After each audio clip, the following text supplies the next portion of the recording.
ጥሩ ኮሌስትሮል የሰውነታችን ተንቀሳቃሽ የጽዳት መኪና ነው። ኮሌስትሮል የሚለው ቃል ያስደነግጠዎታል? ብዙውን ጊዜ ትኩረታችን መጥፎ ኮሌስትሮል ላይ ነው። ነገር ግን ኮሌስትሮል ሁሉ መጥፎ አይደለም። ብዙዎቻችን ኮሌስትሮልን እንደ በሽታ ነው የምናየው። ግን ምን አለፋዎት ሰውነታችን ውስጥ በራሱ የልብን ጤንነት የሚጠብቅ የደም ስሮችን የሚያጸዳ እና የደም ግፊትን የሚከላከል አስደናቂ የጽዳት ሰራተኛ እንዳለ ያውቃሉ? አጮቼ ተመልካቾቼ እንዴት ሰነበታችሁ? ልትገባው ይታይ ገላው እባላለሁ። ዛሬ በዋኖስ ላቦራቶሪ ሜዲሲን ዩቲዩብ ቻናላችን የምንመለከተው ታታሪው የጽዳት እና ጥሩ ኮሌስትሮል ወይም ኤችዲኤል ኮሌስትሮልን ማወቅ ያለብን እውነተኛ መረጃና የጥናት ግኝት ነው። ጥሩ ኮሌስትሮል ኤችዲኤል ምንድን ነው? ኤችዲኤል ሃይ ደንሲቲ ሊፖፕሮቲን።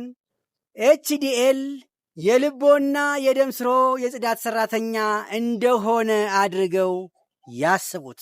ኤችዲኤል በደም ስራችን ውስጥ የሚዘዋወርና እንደ መጥረጊያ ወይም እንደ ቡርሽ የሚያገለግል የቅባት አይነት ነው። ኤልዲኤል የተባለው መጥፎ ኮሌስትሮል በደም ስሮቻችን ውስጥ ቆሻሻን በመጣል ቆሻሻን በማራገፍ ኤችዲኤል ደግሞ ያንን ቆሻሻ በመሰብሰብ ወደ ማቀነባበሪያ ወደ ጉበት ይወስደዋል፣ ወደ ጉበት ያስገባዋል። በጥቅሉ ጥሩ ኮሌስትሮል ብለን ስንናገር ጥሩ ኮሌስትሮል በመባል የሚታወቀው ከተለያዩ የሰውነታችን ክፍሎች ላይ ትርፍ ኮሌስትሮልን በመሰብሰብ ወደ ጉበት ወይም በማድረጉ ነው። በአጭሩ የደም ስሮትን ጤንነት የሚጠብቅ የሰውነቶ የጽዳት ሰራተኛ ነው ቢባል ያስደፍራል። ከፍተኛ ሊፖፕሮቲን ለምን ተባለ? ምክንያቱም የተባለበት ምክንያት ከስብ ይልቅ ፕሮቲን በውስጡ በብዛት ስለያዘና ስለሚይዝ ነው። ለምን ጥሩ ኮሌስትሮል ተባለ ሲባል በስራውና በተግባሩ አማካኝነት የተሰጠው ስም ነው።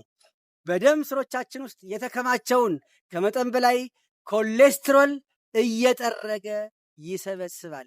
በዚህ ምክንያት ጥሩ ተባለ።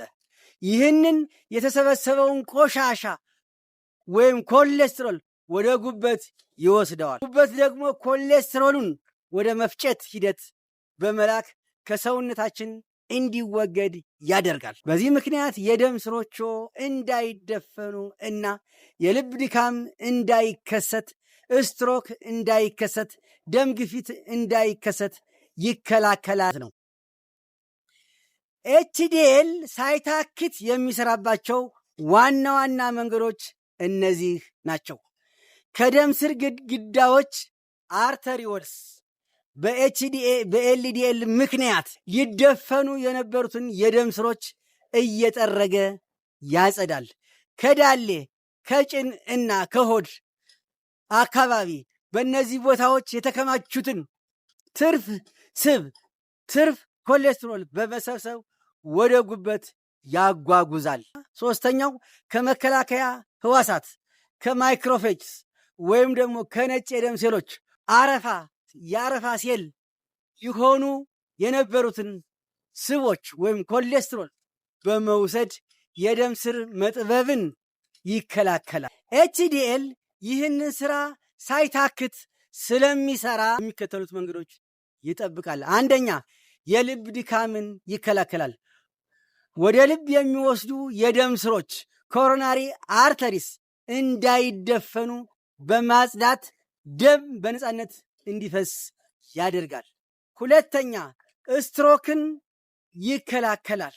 ወደ አእምሮ የሚወስዱትን ሁለቱን የአንገት ክፍሎች ውስጥ የሚገኙ ደም ስሮችን ንጹህ ያደርጋል። ሶስተኛ፣ የደም ግፊትን ያስተካክላል። የደም ስሮች ግድግዳዎች ላይ ስብ ሳይከማችባቸው ሲቀሩ የመለጠጥ ብቃታቸው ይጨምራል።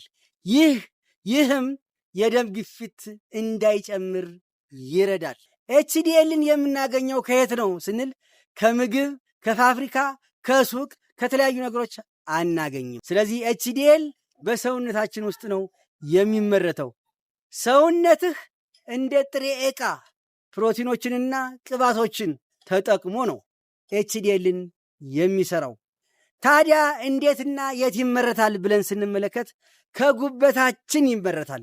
80% የሚሆነው ኤችዲኤል ጥሩ ኮሌስትሮል የሚመረተው ከጉበታችን ውስጥ ነው።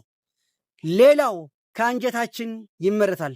ጥሩ ኮሌስትሮል 20% ያህል የሚመረተው ከአንጀታችን ውስጥ ነው። ኮሌስትሮል በብዛት የሚሰበሰበው ከየት አካባቢ ነው ብለን ስንመለከት ስናጠና ደግሞ ከሰውነት ሕዋሳትና ከደም ስሮች ግድግዳ ላይ ነው በብዛት የሚሰበሰበው። ግድግዳ ላይ ነው በብዛት የሚሰበሰበው። ሳይንሳዊ ግምት የተሰጣቸው አሉ። ከ40 እስከ 50% የሚሆነው መጥፎ ኮሌስትሮል በኤችዲኤል አማካኝነት ኮሌስትሮል የሚሰበሰበው ከደም ስሮች ግድግዳ ላይ ነው። ኤችዲኤል ከሌሎች ግድግዳዎች ላይ ይሰበስባል። ከ30 እስከ 40% የሚሆነውን ኮሌስትሮል የሚሰበስበው ኤችዲኤል ከሰውነት ግድግዳ ላይ ነው ማለት ነው። ሌላው ከ10 እስከ 20% የሚሆነውን መጥፎ ኮሌስትሮል ኤችዲኤል የሚሰበስበው ከቅንጣቶች ውስጥ ነው፣ ከትናንሽ ቦታዎች ላይ። ኤችዲኤል በየቀኑ ምን ያህል ኮሌስትሮል ያስወግዳል ብለን ስናጠና ስንመረምር ጠቅላላ የሰውነታችን ፍላጎት በቀን ከ1000 እስከ 1000 ሚሊግራም ኮሌስትሮል። ታዲያ ከዚህ የተረፈው በሙሉ ትርፍ ኮሌስትሮል ነው ማለት ነው። ለአደጋ የሚያጋልጠን ኮሌስትሮል ነው ማለት ነው። የሚከማች ኮሌስትሮል ነው ማለት ነው። በየቀኑ ወደ 500 እስከ 1000 ሚሊግራም ኮሌስትሮል በጉበት በኩል ይወገዳል።